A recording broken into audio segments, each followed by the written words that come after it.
जय हिंद, वंदे मातरम। प्यारे साथियों और सभी साथियों को मेरा प्यार भरा नमस्कार। और प्रिय साथियों, आज हम पढ़ने वाले हैं राम भक्ति काव्यधारा से संबंधित अन्य महत्वपूर्ण तथ्य। साथ ही साथ यहाँ राम भक्ति काव्यधारा की प्रवृत्तियाँ और विशेषताओं पर भी आज हम चर्चा करेंगे साथियों। तो पहला जो तथ्य है वो है प्राणचंद्र चौहान ने रामायण महानाटक की रचना की साथियों। तो ध्यान रखें, रामायण महानाटक की रचना किसने की? तो ये की साथियों प्राणचंद्र चौहान ने। इसके बाद हरदीराम पंजाबी ने हनुमान नाटक की रचना की साथियों। ये किसने की? हरदीराम पंजाबी ने। तो हनु से याद रखिए हरदीराम पंजाबी, हे से याद रखिए हरदीराम पंजाबी। साथ ही साथ आता है रायमल पांडे ने हनुम चरित्र रचना की साथियों। रायमल पांडे ने हनुम चरित्र लिखा। तो हनुम चरित्र किसकी रचना है? ये रायमल पांडे की है। हनुमान नाटक किसकी रचना है? हरदीराम पंजाबी की है। रामायण महानाटक किसकी रचना है? प्राणचंद्र चौहान की रचना है प्रिय साथियों। आगे हनुमान जो नाटक का उल्लेख कहीं कहीं साथियों रामगीत शीर्षक से भी मिलता है, यानी कि कहीं कहीं इसका उल्लेख रामगीत शीर्षक से भी आता है। आगे नरहरि बारट कृत पौरुष रामायण राम काव्य परंपरा की प्रौढ़ रचना मानी जाती है। यानी कि पौरुष रामायण किसने लिखी? तो नरहरि बारट ने लिखी। पौरुष रामायण किसने लिखी? नरहरि बारट। पौरुष रामायण नरहरि बारट। पौरुष रामायण नरहरि बारट। पौरुष रामायण नरहरि बारट। ध्यान रखना साथियों, लालदास रचित अवध विलास 18 विश्रामों में विभक्त राम काव्य है। यानी कि अवध विलास की रचना किसने की साथियों? तो ध्यान रखना, अवध विलास की रचना करने वाले हैं लालदास। अवध विलास किसकी रचना है? ये भी लालदास की है। ध्यान रखना, अवध विलास लालदास, अवध विलास लालदास, अवध विलास लालदास। कर्पूर चंद्र त्रिखा लिखा है ने गुरुमुखी लिपि में रामायण लिखी है साथियों। तो यहाँ पर आप मुझे बताइएगा और या अगली क्लास में आपको क्लियर करूँगा ये कर्पूर चंद खत्री है साथियों या फिर ये कर्पूर चंद तिकरा है। फिर भी हिसाब से यहाँ कर्पूर चंद तिकरा या खत्री ने गुरुमुखी लिपि में रामायण लिखी है साथियों। ध्यान रखना, रीतिकाल के प्रवर्तक आचार्य केशव की प्रसिद्ध रचना कौन सी है साथियों? रामचंद्रिका। रामचंद्रिका जो आचार्य केशव की प्रसिद्ध रचना मानी जाती है साथियों। रामचंद्रिका को साथियों छंदों का अजायब घर भी कहा जाता है। केशव को कठिन काव्य का प्रेत भी कहा जाता है साथियों। आदि उपनामों से जब केशवदास पढ़ेंगे साथियों तो रीतिकाल में वहाँ पर ये बिल्कुल आगे पढ़ेंगे। यहाँ पर हम रामचंद्रिका के विषय में चर्चा करेंगे। रामचंद्रिका की गणना राम काव्य परंपरा में की जाती है। ये है 39 प्रकाशों में विभक्त प्रबंध काव्य है साथियों, जिसे हम साथियों खंड कहते हैं या फिर अध्याय, जिसे कांड कहते हैं, अध्याय कहते हैं। जिसे रामचरितमानस 7 कांड में विभक्त है। तो यहाँ पर साथियों कांडों को या सर्गों को प्रकाश कहा गया है। तो ध्यान रखना, रामचंद्रिका जो केशव द्वारा रचित है वह 39 प्रकाशों में विभक्त एक प्रबंध काव्य है। कहा जाता है कि आचार्य केशव की मुलाकात गोस्वामी तुलसीदास से हुई, जिन्होंने केशव को प्राकृत का कवि कहा है। यह भी ध्यान रखना साथियों, तुलसीदास ने आचार्य केशव को प्राकृत का कवि भी कहा है। इस बात का भी, यानी कि केशव को प्राकृत का कवि किसने कहा है?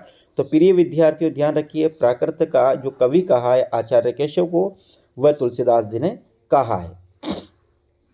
इस दोष से मुक्ति पाने हेतु केशव ने एक रात में रामचंद्रिका की रचना की है साथियों। कहा जाता है कि रामचंद्रिका की रचना हुई वो एक रात में हुई, ऐसा भी इस रामचंद्रिका के विषय में कहा जाता है। रीतिकाल के ही कवि सेनापति ने कवित्व रत्नाकर की 4थी और 5वीं तरंग में रामचरित्र का वर्णन किया है। सेनापति साथियों, सेनापति एक रचना है साथियों, कवित रत्नाकर। तो कवित रत्नाकर में सेनापति ने साथियों राम के चरित्र का गुणगान किया है। और कहाँ से? 4थी और 5वीं तरंग है इसकी, उसमें इन्हें रामचरित्र का वर्णन किया है। सेनापति भी रीतिकाल के प्रसिद्ध कवि है साथियों। तो रीतिकाल में भी राम के चरित्र का वर्णन किया गया, आधुनिक काल में भी राम के चरित्र पर वर्णन किया गया है साथियों। तो एक तो अपना आता है रीतिकाल में केशवदास, जिन्होंने प्रिय विद्यार्थियों रामचंद्रिका लिखी, और एक आते हैं सेनापति साथियों जिन्होंने कवित रत्नाकर लिखी, जिसकी 4थी और 5वीं तरंग में राम के चरित्र का वर्णन किया गया। सूरसागर के 9वें स्कंद में राम कथा वर्णित है। वर्णित है सुरसागर किसके द्वारा लिखी गई है?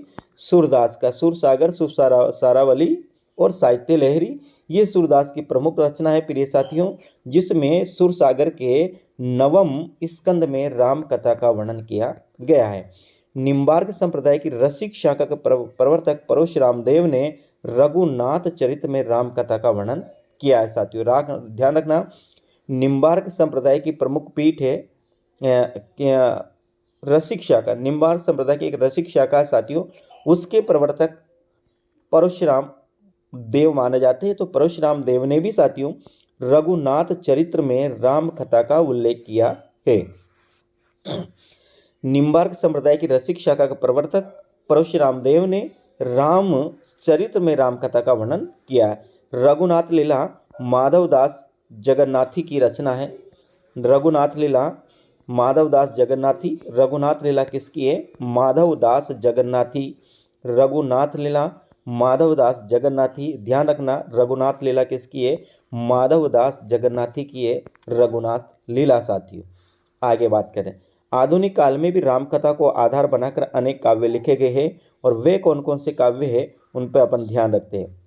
देखिए, बात करते हैं साकेत और पंचवटी की। मैथिली शरण गुप्त की रचना है। राम की शक्ति पूजा और तुलसीदास सूर्यकांत त्रिपाठी निराला की रचना है। संशय की एक रात और शबरी नरेश मेहता की है साथियों। एक और शंभुक है, जगदीप गुप्त की रचना है। वैदेही वनवास अयोध्या सिंह उपाध्याय हरिओत की है। शबरी एक और रचना आती साथियों, अभी देखा अपन ने, ये शबरी न्याबी लिखा, न्याबी नरेश मेहता की है। सीतायन रचना राम प्रिया शरणदास की रचना है। सीतायन किसकी रचना है? राम प्रिया शरणदास की रचना है। इसके बाद आती है साथियों कृष्णायन। एक सीतायन आती है, कृष्णायन में है द्वारिका प्रसाद मिश्र की रचना है। और साकेत संत साथियों बलदेव उपाध्याय की रचना है। साकेत की बात करते हैं, साकेत तो मैथिली शरण गुप्त का है साथियों। साकेत किसका है?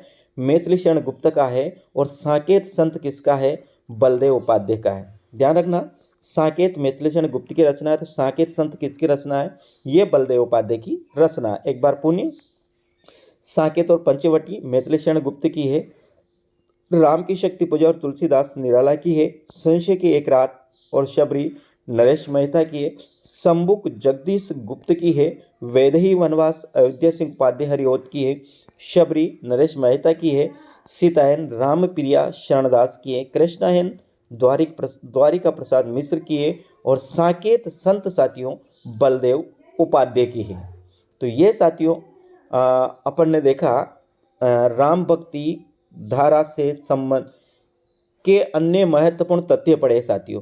तो इन जो अन्य महत्वपूर्ण तथ्य पढ़े साथियों, यहाँ से लगभग साथियों हर एग्जाम में प्रश्न आने की संभावना होती है। तो ये छोटी सी क्लास है साथियों, इसको आप ज़रूर याद करिएगा। और आप यदि आपके पास इनमें से कोई नहीं लिखा हुआ तो इनमें से आप नोट कर लीजिएगा।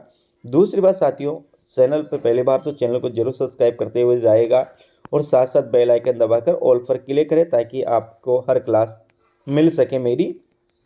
और इस YouTube चैनल पर जिसका नाम साथियों टॉपर क्लासेस पे हिंदी साहित्य का संपूर्ण कोर्स निःशुल्क चल रहा है। व्याकरण साथियों बिल्कुल निःशुल्क पढ़ाई जाएगी। काव्य शास्त्र साथियों बिल्कुल निःशुल्क है। और शिक्षण विधियां भी साथियों बिल्कुल निःशुल्क पढ़ाई जाएगी साथियों। मेरा मानना है साथियों कि मैं आपको इस प्रकार का मेट उपलब्ध कराऊं कि जो जॉब प्राप्त करने में मुझे परेशानी आई साथियों वो आपको नहीं आए।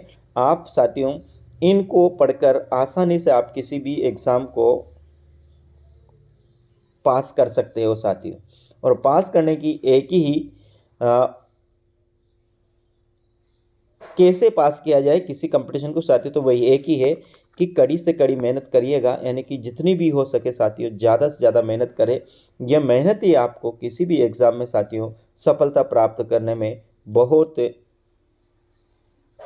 महत्व रखती है। यानी कि बिना मेहनत से साथियों हम किसी भी एग्ज़ाम को पास नहीं कर सकते। तो आपको यदि जॉब लगना है साथियों तो कड़ी से कड़ी मेहनत ज़रूर करिएगा। ईश्वर निश्चित रूप से आपको सफलता दिलाएगा। तो ठीक है प्रिय विद्यार्थियों, मिलते हैं कल अगली क्लास में। कल से साथियों अपना चलेगा रीतिकाल, बिल्कुल शुरू से चलेगा साथियों। तो आप चैनल पर जरूर बने रहिएगा। रीतिकाल और आधुनिक काल और 2 काल अपने खत्म हो चुके हैं साथियों। ठीक, धन्यवाद प्रिय विद्यार्थियों, मिलते हैं कल अगली क्लास में। राम राम।